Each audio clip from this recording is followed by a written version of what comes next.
I always believed betrayal was something that happened in the shadows, whispered lies and secret meetings. I never thought mine would come in the form of a stage performance, one that was supposed to ruin me and free the man I love for someone else. It started with little cracks I didn't notice at first. My boyfriend, Adrian, became more distant. He smiled less, avoided eye contact when I spoke, and carried his phone like it was an extension of his soul. I told myself it was work stress. But when he began spending weekends away with excuses that never lined up, I felt the knot in my stomach tighten. The truth came to me in fragments. First, a strange message that popped up on his iPad. One he thought he'd logged out of. Don't worry, he'll be out of the picture soon. The sender was another man. At first, I froze. A boyfriend? Another relationship? My Adrian, the man who whispered love into my ear at night, was carrying on with someone else. But it wasn't just an affair. It was a plot. I learned quickly that Adrian and his boyfriend, Marco, weren't just sneaking behind my back. They wanted me gone, and they had a plan that was both cruel and ridiculous. Hire a girl, plan her my life, and make it look like I was cheating. Then they'd corner me with evidence, claim I betrayed Adrian, and justify him walking away without guilt, without blame. He'd walk into Marco's arms clean. They underestimated me. One evening, at the bar where I often met friends, a woman approached me. She was striking, but her smile seemed rehearsed.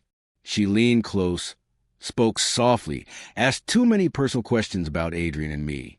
I caught her slipping glances toward the back corner where, sure enough, Marco sat pretending not to watch. The trap was obvious. Instead of rejecting her, I played along. I let her flirt, even let her slip her number into my phone. I knew exactly what they wanted. Staged photos, suggestive texts, a trail that could be twisted into proof. But I decided to flip the script. Over the next week, I strung the woman along, but not the way they expected. I kept everything polite, controlled, and careful. Every conversation was documented, every meeting recorded. I asked questions: who hired her, why she was doing this, and she cracked faster than I imagined. Money, a lot of it, paid by Marco, funneled through Adrian. By the time Adrian and Marco were ready to confront me, I was already holding a folder thicker than any courtroom file. The night came. Adrian came home with his staged sorrow, Marco not far behind with a smugness he barely hid. They sat me down. Adrian accused me of betrayal, waving his phone with photos of me with another woman. Marco played the supportive outsider, shaking his head in disappointment. I let them speak. I let Adrian's lies flow like poison, watched Marco's eyes glisten with triumph. And then, when the silence begged for my denial, I smiled. Interesting, I said, because I have something too. I placed the folder on the table. Outspilled recordings, screenshots, bank transfers, even a video of the girl admitting she was hired to seduce me. Adrian's face went pale. Marco's jaw dropped. The woman they thought was their weapon had turned into my witness. You wanted to destroy me with lies, I said, my voice steady. But the truth always has a way of crawling back into the light. Adrian stammered, begged, tried to twist the story again, but it was useless. His betrayal wasn't just infidelity, it was a conspiracy.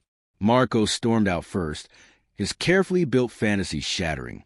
Adrian followed days later, too ashamed to face the weight of what he had done.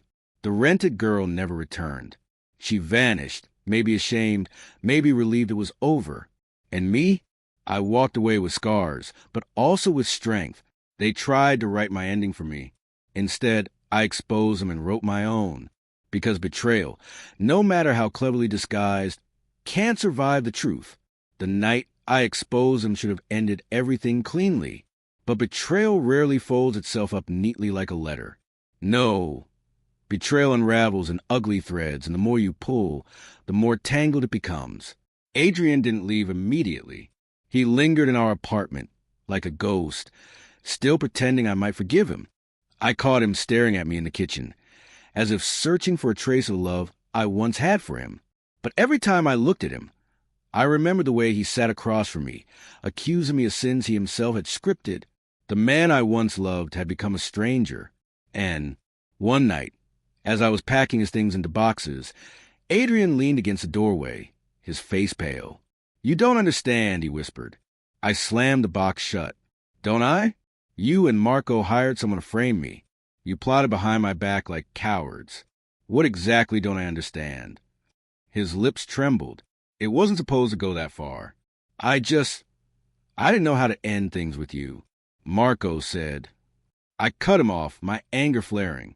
Don't you dare put this on Marco. You're the one who made vows to me. You're the one who looked me in the eye and said you loved me. Adrian lowered his head.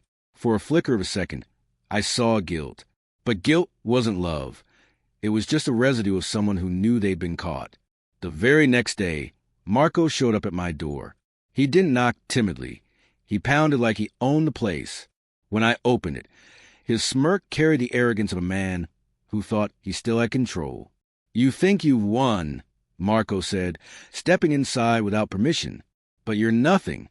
Adrian loves me. He always did. We just needed a way to get rid of you. I didn't flinch. Then why are you here? If Adrian loves you so much, why you feel the need to convince me? His smirk faltered.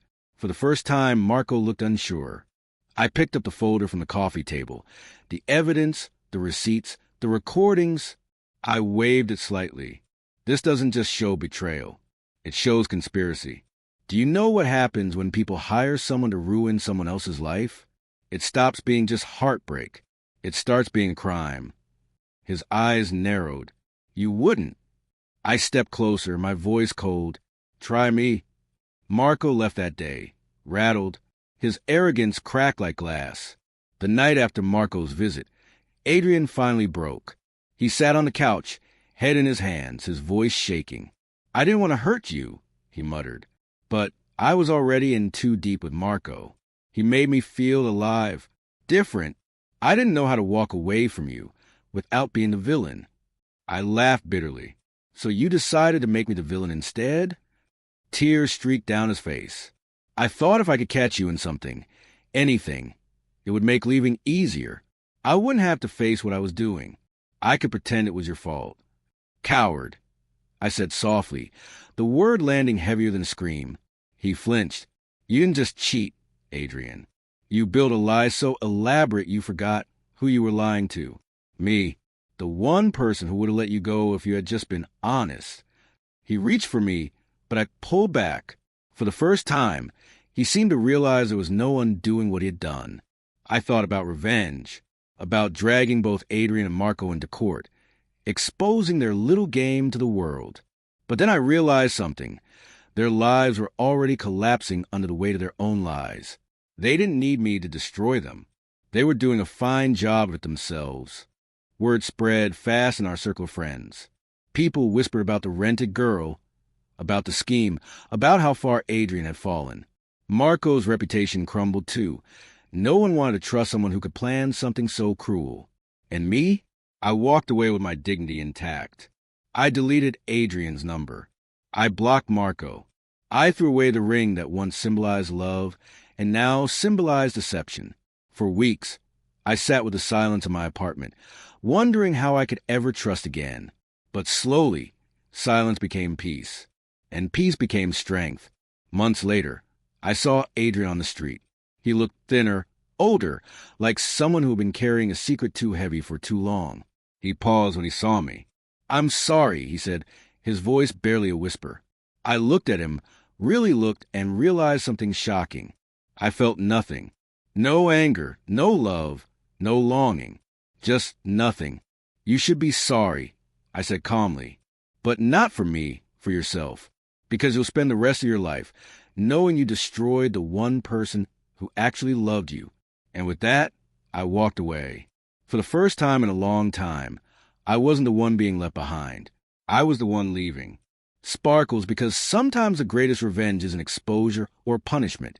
It's moving on, stronger, while they drown in the mess they created.